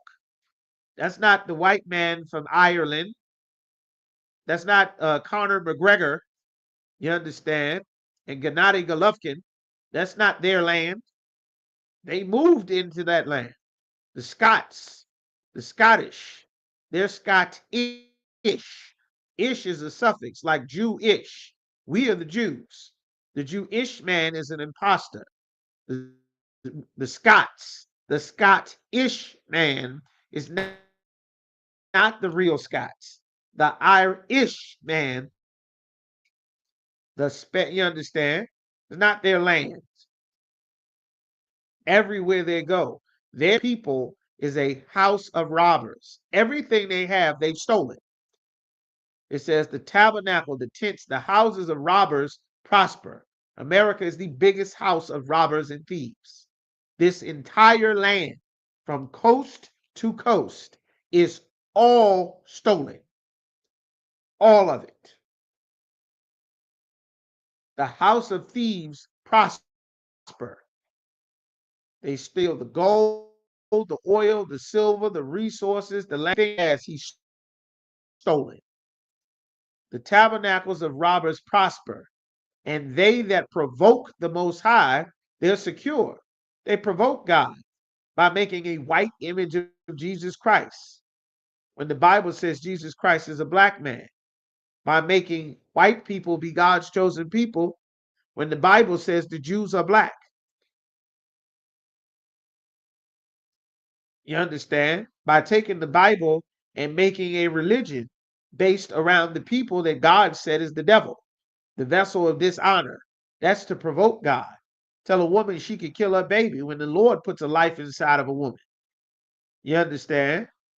Tell a woman she could leave her man and be independent from him when the Lord said the head of the woman is the man. Thou get a wife, you beginneth a possession. She can't leave you and go do her own thing. That's against God. But they provoke God, telling a woman that she has a right to leave her father, to leave her husband. They create an environment where feminism and women empowerment allow her to go and whore herself out and destroy the city. It destroys her. It puts her in a false environment that is filled with danger and things that God never intended for a woman to be exposed to. All of that's going to end in the kingdom. All that's going to end. That's why sisters having such a hard time right now. Like this whole fantasy world that Christianity and the oppressor has created. So people, Donald Trump is speeding it to the end. You understand? The tabernacles of the robbers prosper, and they that provoke God are a man. He got a right to go be with another. A woman got a right to go be with another woman. A woman can chop her breasts off and go buy a fake penis from the store and wear it and pretend to be a man. Tell her she can go and marry another woman and then in vitro fertilization. So the sperm donor, so her and her girlfriend, two women can play a house like you played when you was a little kid. Play mine two women, one of the women chop her back and dress like a man. America gives the woman a right to dress like a man. That's the oppressor's culture. No other culture on the planet does that. America gives a man the right to dress like a woman. You won't be safe doing that in Africa. You won't be safe doing that in the Middle East. And there's certain, but you're not safe everywhere in Asia. Just be a woman and you a man. You're gonna disappear. Now we not advocating violence, not at all. However, the oppressor promotes a culture and a lifestyle that even the other heathen are saying, we don't want this. Stream, we don't champion children's cartoons. We don't want this. You understand? It says, into whose hand the the Lord made the oppressor rich, even powerful. Why? Because our people refused to obey God, and this was a punishment to us. Verse 7 says, ask now the beast, and they shall tell thee that the oppressor is the devil. Ask who? Ask the lions that are in the zoo, full of drugs, so that they don't kill the damn trainer, throwing the meat in a bucket. 600 pounds of muscle with claws that could rip through wood and climb trees and tear through thousands of pounds of buffalo and zebra. He don't get to live his full life because the whale can't swim around the planet. He got to live in SeaWorld. The seals can't be in or the sea. They live in the They got to do for fish. Understand? Go ask gorillas in the zoo. that you watching them relax. They running around in circles in this tiny little enclosure while you taking pictures. They a goddamn science project. The oppressor hug them full of drugs. They can't even live a real set and eat the damn trainer. They say, oh, he's a killer whale. Uh-oh. Blackfish. Why would you do this, Blackfish? Like these are real live examples that you can see that God put in the Bible to tell you who the oppressor of the earth is. Who does that? There's no African sea world. There's no Arab or Asian sea world. You understand? If you go and ask the beast, they'll tell you. And the fowls of the air. Ask the dodo bird. You can't because the dodo bird is extinct.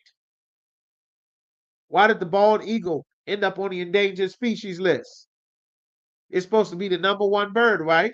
Because the oppressor was killing them. How did the Bengal tiger end up on the endangered species list? Because the British man was running with that hat like in Jumanji in the safari in the bushes, shooting and killing all the Bengal tigers. You understand? Ask the fowl of the air or speak to the earth. Go ask the ocean. Ocean, why are you filled with plastic? Why is there a bunch of straws in the ocean? Well, the oppressor mass-produced plastic and then did it damn ocean. Well, the oppressor dug up all the clams and scallops and mussels and lobsters and crabs that God made clean and filtered the water. The oppressor took the ocean and scraped them off, put them in. That's why. Because the oppressor is the devil that the Bible speaks of. You understand? Go ask the air. Why is the air poison? Because the white man sprays chemicals in the air, chemtrails, all over the city. Why are the bees dying? Oh, because the oppressor sprayed all the grass and all the flowers with poison. That's why the bees are dying. That's why the crops are doing so bad. Because he's killing all the bees with the poison. Why does he poison the earth? Because he's the devil the Bible speaks of. He's the unnatural thing that is spread all over the earth that ruins life everywhere he goes. It's him. That's why God put it in the Bible. All right, let's go now to Genesis. Start about the beginning of this oppressor. Let's go to Genesis chapter 4. Let's get the birth of the first murderer on the earth. We're gonna wrap it up these next few scriptures here. If the water y'all hanging in there, get this situation straight. All right. We go into Genesis chapter 4 and verse 1. It says, and Adam knew his wife. He knew his wife. When it says Adam knew Eve, it means that Adam had sex with Eve. That's how you become a wife. Sex is marriage, according to God. The white man say that sex is just, a casual hookup, a fling, nothing, no strings attached. You understand? God gave us rules on sex. The white man said sex doesn't mean anything. That's not our culture. Never been.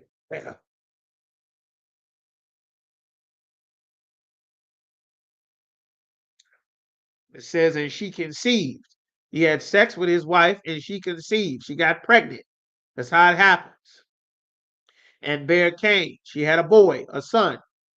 And she said, I have gotten a man from the Lord. She said she looked at this baby. She looked at this and she wasn't confused. She said, I see here, this baby got a rod on it. Well, this is a man from the Lord. Not, I'm going to let it grow up and decide what the gender is going to be. The oppressor made that garbage up. You're going to change your gender. Nonsense. She looked and said, oh, this is a boy. I got a man from the Lord. The Lord gave me a man child. And she bare again. She had another baby, his brother, Abel. And Abel was a keeper of sheep. He was a shepherd. Cain was a tiller of the ground. He worked on the ground. Whatever's in the ground. He was a gardener. That's what the tiller of the ground is. And in the process of time, it came to pass that Cain brought the fruit of the ground, an offering unto the Lord. He knew that the Lord was supposed to get an offering, just like the serpent in the garden knew that Eve had rules from the Most High. He knew that Eve had rules. The same way that Cain knew that God had rules. It's time to bring an offering to the Lord. He brought an offering of the ground. What's in the ground? Carrots, onions, potatoes, leeks, whatever's in the ground.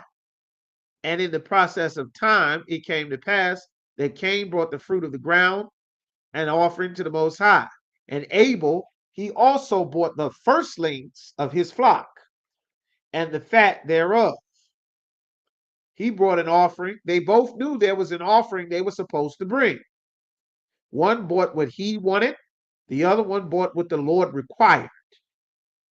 And the Lord had respect unto Abel and his offering. The Lord respected what Abel did because Abel obeyed the instructions. The oppressor does not want you to obey any instructions. He don't want you to obey the father's orders. He wants you to turn against your father. That child rebellion, rebel against your child, rebel against your parents. That's the oppressor. That's his spirit. You understand? But unto Cain and to his offering, he had not respect. The Lord did not respect Cain's offering. And Cain was very wroth. He was very angry, and his countenance fell. He didn't reflect on the fact that he did the wrong thing. The oppressor doesn't like to be corrected for doing the wrong thing. He the fact that you are doing the right thing. He wants to corrupt you from obeying the Father, to do something evil. He wants to take away you doing the right thing, encourage you to do the wrong thing, to be the outlaw, to be the gangster, to be the criminal, to be the cheat, to be the thief, to be the deviant. That's his purpose. God made him. He chose this from the beginning. He chose this. And the Lord said unto Cain, he was always a wicked man from the beginning. His soul was evil, always. And the Lord said unto Cain, why art thou wroth? What you mad about? And why is thy countenance fallen? What you sad about? If thou doest well, if you did the right thing, shalt thou not be accepted? He's telling them you did what was wrong. Do you think you're supposed to be accepted for doing the wrong thing? And if thou doest not well, if you continue to do what's wrong that you know you're not supposed to do, sin lieth at the door, is waiting for you like a buddy, like a friend. It's going to make a home at your house. You are going to be the man of sin. Because from the very beginning, the spirit of our oppressor was always against God. And unto thee shall be his desire. Whatever evil, whatever Satan wants you to do, that will be your desire. And thou shalt rule over him, meaning you will be the man of sin. Verse 8. And Cain talked with his brother Abel, the good son. And it came to pass when they were in the field is important. Our oppressor loves to be in the field. He in the field hunt, covered in deer piss, making a duck sound, making a sound like a female deer, hunting bear, hunting pig, hunting hogs, hunting elephants in the safari, shooting the damn tiger, shooting the lions, shooting the giraffe, killing all the rhino. He's in the field being a murderer. And Cain rose up against his brother Abel and slew him.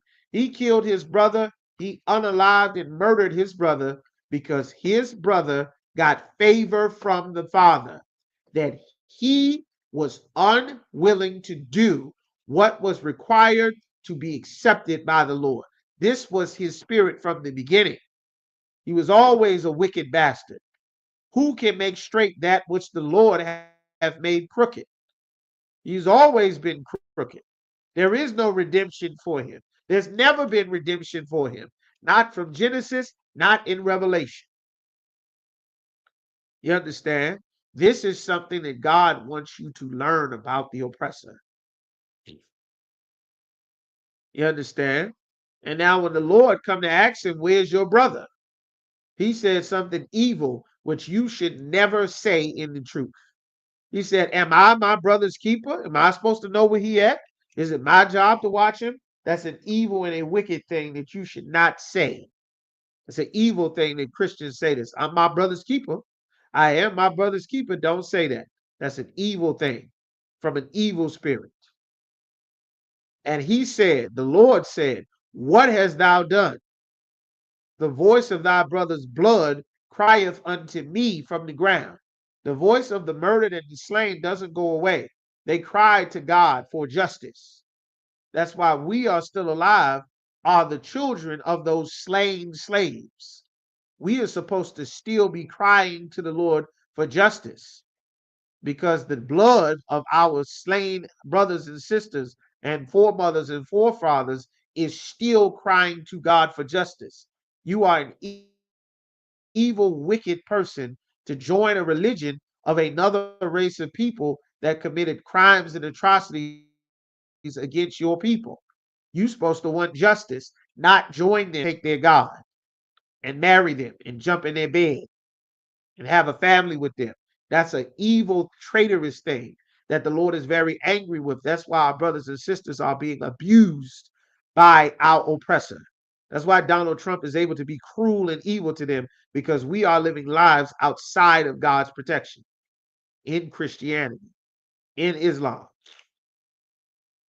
The Lord said, and now art thou cursed from the earth, which have opened her mouth to receive thy brother's blood from thy hand. When thou tillest the ground, it shall not henceforth yield unto thee her strength. That's why they need our brothers and sisters to work the fields. The Latino brothers and sisters that work in America's farms. Now that they're being deported, the farms is falling apart, just like it was the last time they tried these mass deportations. Except Donald Trump know that America's at his end.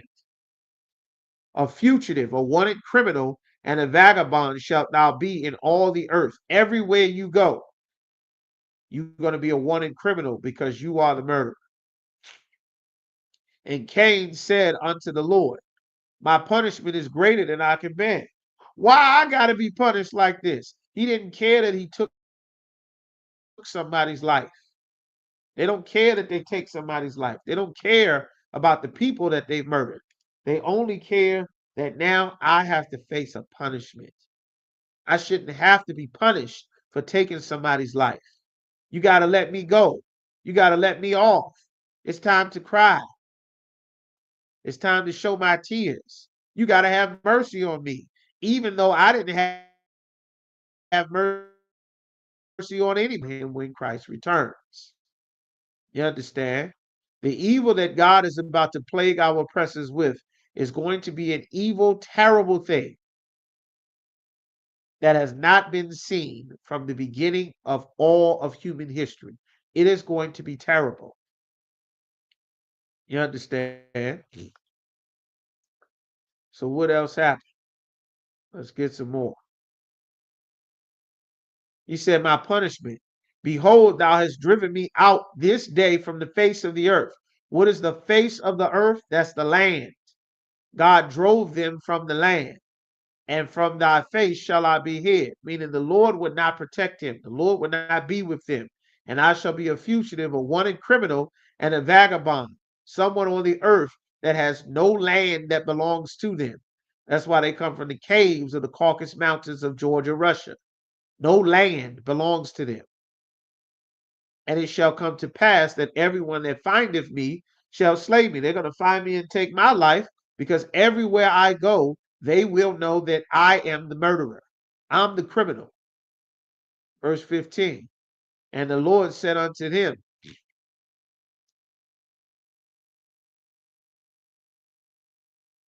therefore, whosoever slayeth Cain, vengeance shall be taken on him sevenfold. And the Lord set a mark upon Cain, lest any finding him should kill him. The Lord put a mark on Cain. What was that mark? He removed all the pigment from Cain's skin so that you could see the blood showing through his skin because he is the murderer, the one that sheds blood on the earth. That's where the so-called white man or Caucasian man or caveman comes from. You understand? Now, this was before the flood. All of this was before the flood that happened in Noah's days. The Lord had already cursed this oppressor. He already cursed Cain. You understand? So now we're going to go down to get his descendant. He continued to be a murderer. Verse 23. And Lamech said unto his wives, Adah and Zillah, hear my voice, ye wives of Lamech. Hearken unto my speech. Listen to me clearly. For I have slain a man to my wounding. I killed somebody, and it hurt me very dearly. This is something that I am going to have to face repercussions for. They never think about facing repercussions when it's time to take someone's life. They don't have a concept of my life and your life matters. The concept is my life matters, and if I take your life, I should not have to suffer for it. That's why I pass a law that say it's not a murder, it's just a casual killing. It's just casual. I didn't commit a crime. I haven't done anything wrong. You understand? For I have slain a man to my wounding. I'm going to have to pay for this. A young man to my hurt. If Cain shall be avenged sevenfold, truly Lamech, his grandson, 70 and sevenfold. You understand? So verse 25, this is also very important. God had this bastard son murderer disowned from Adam's lineage. And Adam knew his wife again and bare a son. She bare a son. She had another boy and called his name Seth. For the Most High said, she hath appointed me another seed instead of Abel, whom Cain slew. He took my son. Now Abel is gone. Cain is no longer my son. The Lord removed Cain from Adam's genealogy because he's a disgusting bastard that no longer counts. You understand? He doesn't count anymore. He's a fugitive and a vagabond, and the Father threw him away because he is the devil that the Bible speaks of. Now, we want to get some more history on Cain. We're going to Job or his children. We're going to Job chapter 30 and verse 8.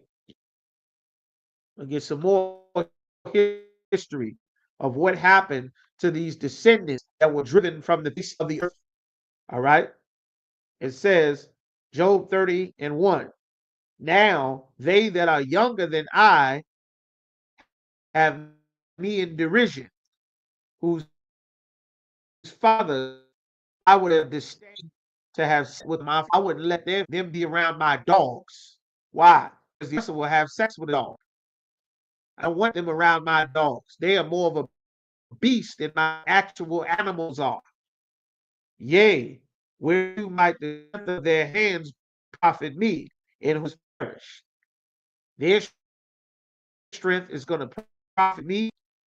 One in fame, they were solitary. One, they were always understand. That's why everything they got, they had to murder for. Caves. They didn't have resources at a high mortality rate. This is what man is. They're fleeing into the it's like a wild dog, like a wolf or a coyote. Wilderness in former time, desolate and waste. They lived in the wilderness. They were desolate. They didn't have any. They didn't have inheritance because the Lord took it from them. Animals, mallow by the bushes, you understand? They were driven from among men. They couldn't live around. They could live around other men. Who drove them away? God drove them away because murderers or they cried after that thief. You said this was a future and a vagabond. they were driven from among men. That's what the Lord said in Genesis that we just read in Genesis chapter 4. The Lord driven them from the face of the earth and removed them from among people to dwell in the cliffs of the valleys, in caves of the earth, and in the rocks. That's the Caucasus Mountains of Georgia, Russia. They didn't live on the land; they lived in the caves. They out of their granddaddy's skulls. They ate food and drunk from the skulls.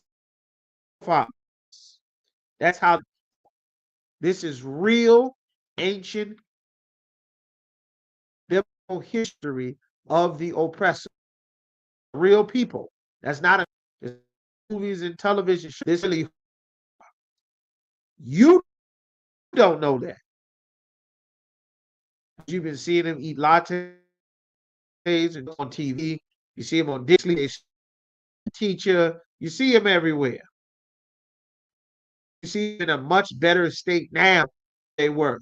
How did they get? Because you and our forefathers refused to obey God. That's how they got everything they have. You understand? Among the bushes they brayed, under the nettles they would get together, all fours like a dog, like a creature, monster. And you understand? They were the fools, the base men. They were viler than the most vile men. Their forefathers were fools. That's what God said. And now I am their song. Byword. Now they, and we've been fighting against the serpent ever since. Now they made us rule over us. They're dumb. Why? Because they told a woman she could kill her baby. They told a woman she don't need a man.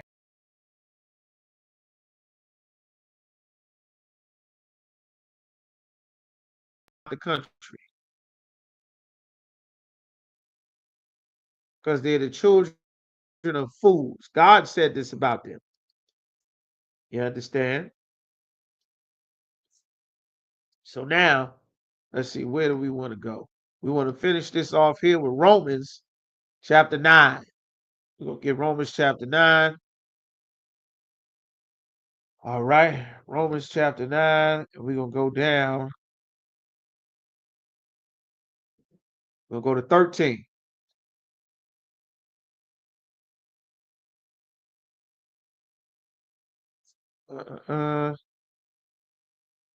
As a matter of fact, let's go to Genesis chapter 25 first. This is the birth of Esau, who is the actual devil the Bible speaks of.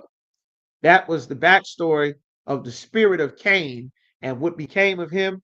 And then, of course, we know that Jacob and Rebekah have twins. Isaac and Rebekah have twin sons who are Jacob and Esau. And Rebekah prayed to the Lord, and she began to have a rough pregnancy. And she went to ask a prophet of God why in Genesis, the 25th chapter. And Isaac entreated the Lord for his wife because she was barren. Genesis 25 and 21. And the Most High was entreated of him. He did what he asked. He granted his prayer. And Rebekah, his wife, conceived. She had a baby. She's now pregnant. And the children that she's pregnant with struggle together within her. She got twins. They fight like hell inside of her while she's having this rough pregnancy. All you sisters that had babies having this very rough pregnancy with these two sons out of her. She don't have an ultrasound and a hospital hell on, but she knows pregnant, and the children struggled together within her. They fight. And she said, if it be so, why am I thus? If the Lord have done this and gave me this babies, why is it happening like this? What the hell is going on with these sons? And she went to inquire, meaning she went to go and ask a prophet. And the Lord said unto her, the Lord told the prophet, she asked, told her what God said. Two nations, two different people, which is strange, even though they have the same father. The same way that Cain had the same father, this one son, two are in thy womb. Two are right now inside, and shall be separated from thy bowels. We these two to be brothers. And one people shall be stronger than everything. They say you got the fast twitch muscles with the sports, you're stronger. Oh, you had to live a rougher life trying to survive. That's why you're stronger than white people. God said one people is stronger than the other. And the elder, meaning the son that comes out first, shall serve the younger. And when her days to be delivered were fulfilled, behold, there were twins in her womb. She had two boys. And the first came out red all over like an hairy garment. His name Esau, and took hold on Esau's heel, and his name was called Jacob. And Isaac was 60 years old, or 60. A score is 23, and 20 is 60. That's how you count your numbers in the Bible. And the boys grew. They growing up. Esau was a cunning hunter and a man of the field. Cain was also a man of the field. He slew Abel in the field. These are context clues or precepts so that you know that Esau is Cain being reincarnated. Except the time when he's born back into the earth, this is after the flood. God has a purpose for the same way he has a purpose for Jacob, which we get ready to read in Romans, the 9th chapter. Everybody give me a one. Let me know if y'all able to hear this. I don't know break for now.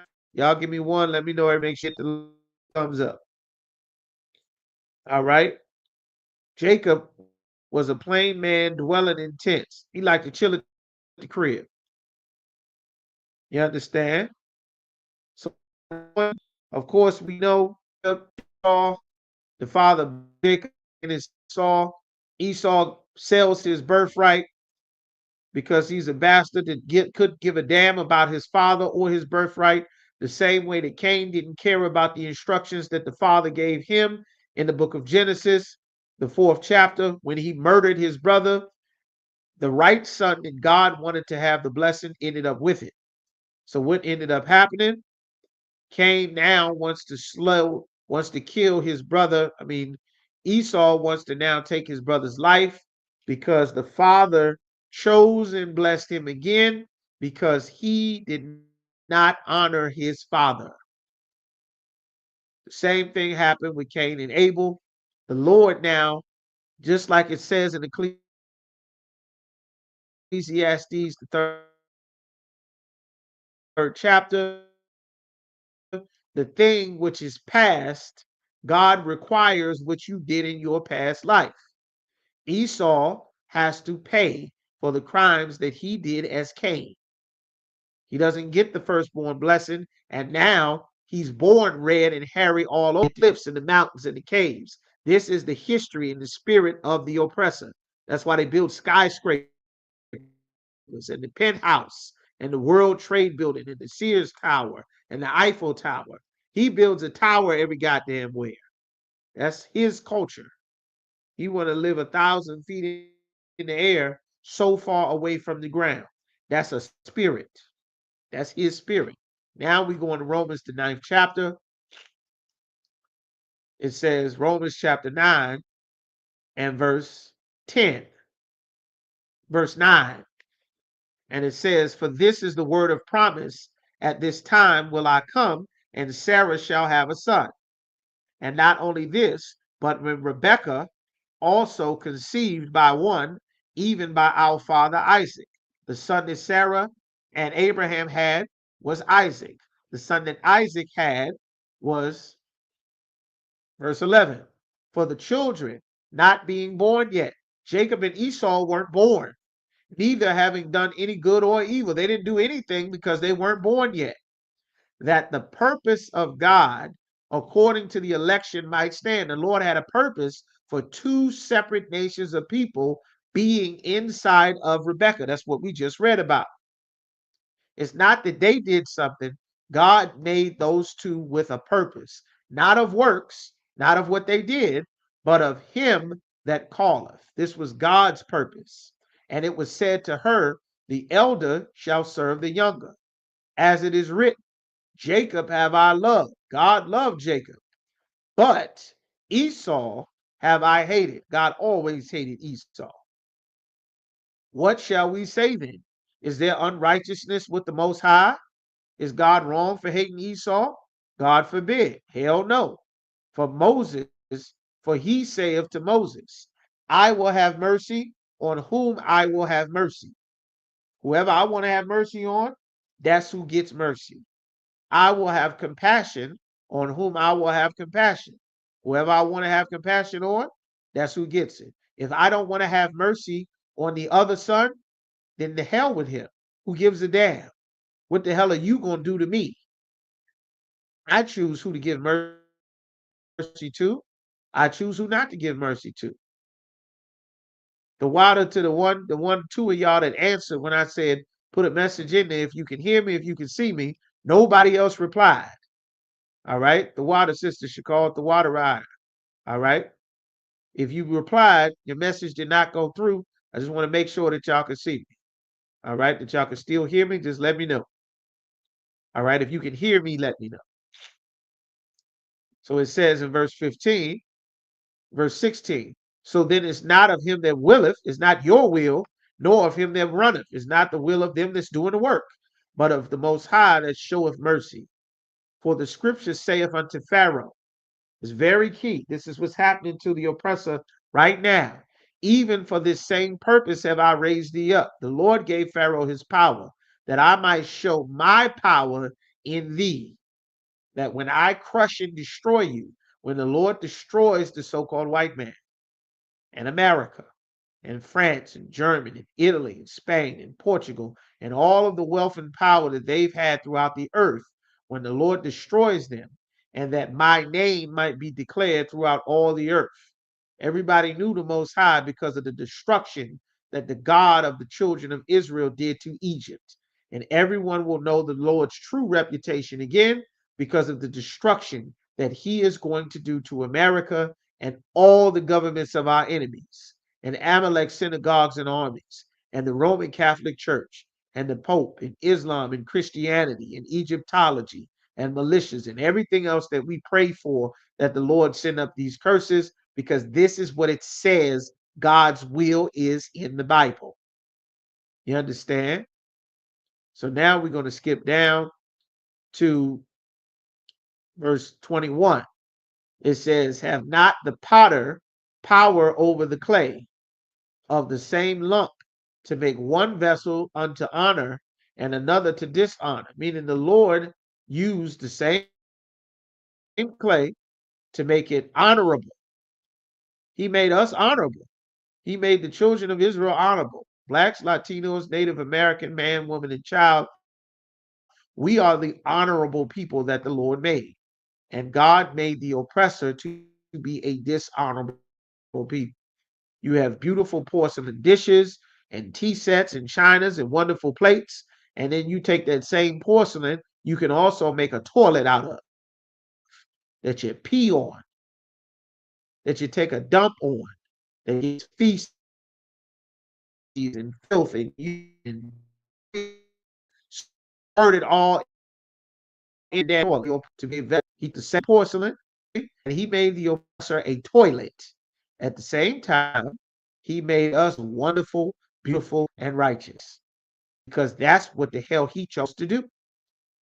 Verse 22 says, what if the Most High, willing to show his wrath and to make his power known, he wants to show how powerful and angry he can be, on this vessel for dishonor, endured with much long suffering, vessels of wrath, fitted for destruction. He's very long suffering with Esau, and he's letting him build up all his charges, and then he's going to send Christ back to destroy him.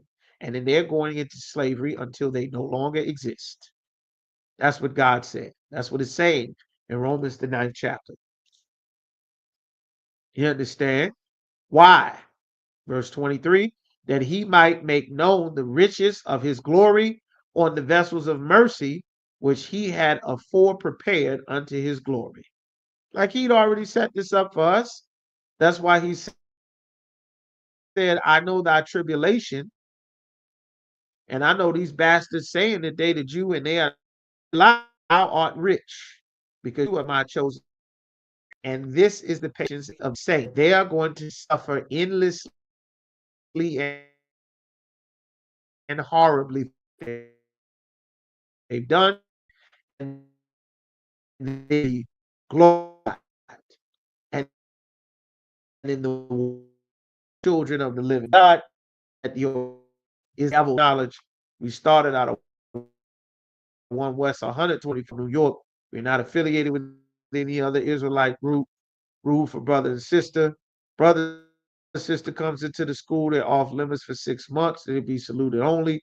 They're here to learn and share themselves with the world. You understand?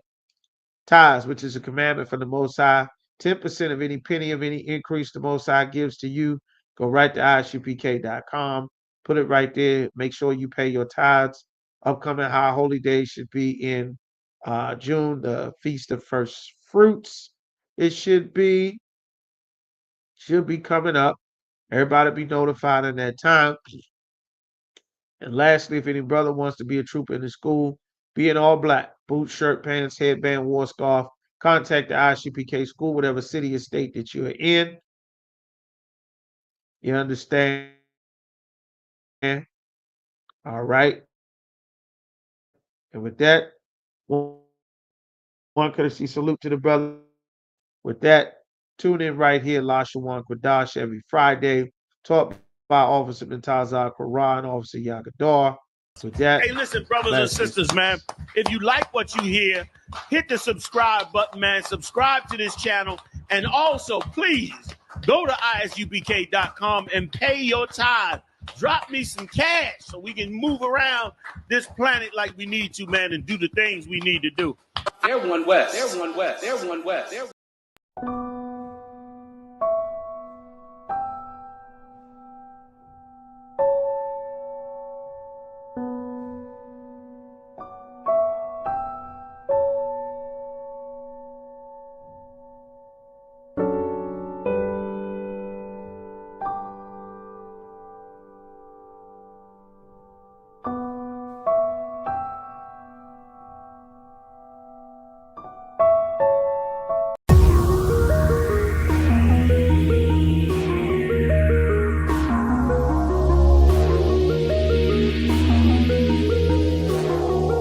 beaten to death. Correction officer.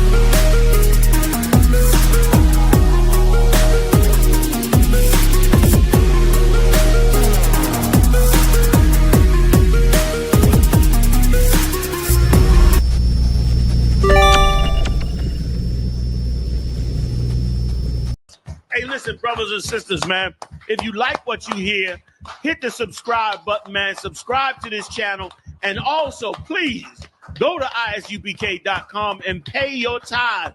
Drop me some cash so we can move around this planet like we need to, man, and do the things we need to do.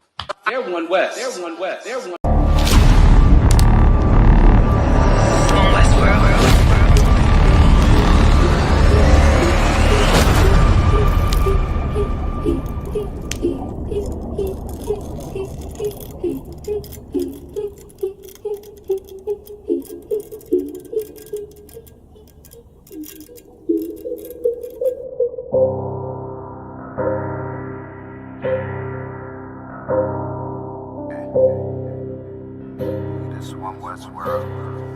I guess I should ride with Lex.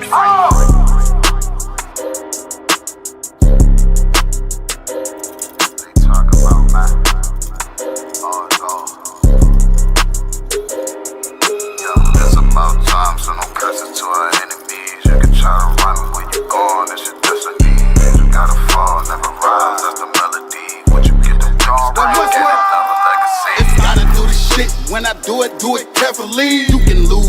everything you want over jealousy. When I met her, I ain't never sweat her, I just let her breathe. See you down, keep my foot on you, that's not my pedigree.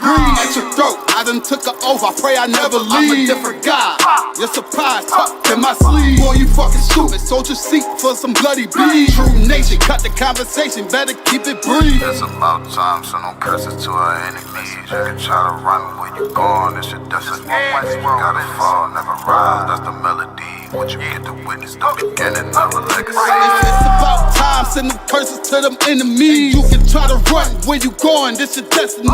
Fusion gotta fall, never rise, that's the melody. What you get to witness, the beginning of a legacy. It's about time, send them curses to them enemies. You can try to run where you going, this your destiny. Fusion gotta fall, never rise, that's the melody. What you get to witness, the beginning of a legacy. It ain't that they don't wanna know, we tell them, they just won't believe. It's about the journey, I ain't worried, moving at my speed.